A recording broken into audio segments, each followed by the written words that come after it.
गंदुम की फसल, ज़मीन की तैयारी और इंतखाब। पाकिस्तान के मुख्तलिफ इलाकों में गंदुम की बुआई से पहले मुख्तलिफ फसलें काश्त की जाती है। पंजाब के अक्सर इलाकों में धान, मकई, मूंग और कपास गंदुम से पहले उगाई जाती है। सिंध के जुनूबी इलाकों में धान आम है, जबकि बालाई सिंध में कपास अकमाद। खैबर पख्तूनख्वा के मैदानों में मकई और बाजरा और पहाड़ी इलाकों में मकई के बाद गंदुम काश्त की जाती है। पिछली फसल का इल्म इसलिए ज़रूरी है कि ज़मीन की हालत ज़रख़ेज़ी और नमी का इन्हिसार इसी पर होता है।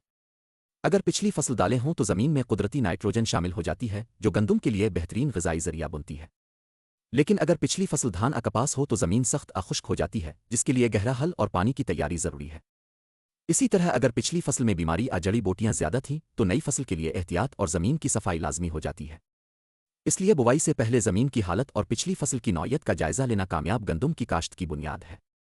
ज़मीन के इंतखाब में सबसे अहम चीज़ यह है कि मिट्टी नर्म, ज़रख़ेज़ और पानी जज़्ब करने की सलाहियत रखती हो। सख्त असैमोथोर वाली ज़मीन गंदुम के लिए मुनासिब नहीं होती। अगर ज़मीन में पिछली फसल की बाक़ियात हों और वो बीमारी से पाक हों तो उन्हें हल चलाकर मिट्टी में मिला देना फ़ायदेमंद है, क्योंकि वो नामियाती मादा बनकर ज़मीन को ज़रख़ेज़ बनाती है। मगर अगर पिछली फसल बीमार थी, मसलन इसमें ज़ंग बुलेट की बीमारी थी, तो बाक़ियात को जला देना और फेंकना बेहतर है ताकि नई फसल मुतासिर ना हो। इसके बाद ज़मीन को गहरे हल से पलट कर धूप लगाई जाए ताकि जरासीम मर जाएं। फिर ज़मीन को बराबर करके हल्की अवपाशी की जाए ताकि अगली बुआई के वक्त ज़मीन में नमी मौजूद रहे। इस तरह ज़मीन गंदुम की फसल के लिए बेहतरीन हालत में आ जाती है। अगले हिस्से में हम बीज के इंतखाब और अक़साम पर बात करेंगे।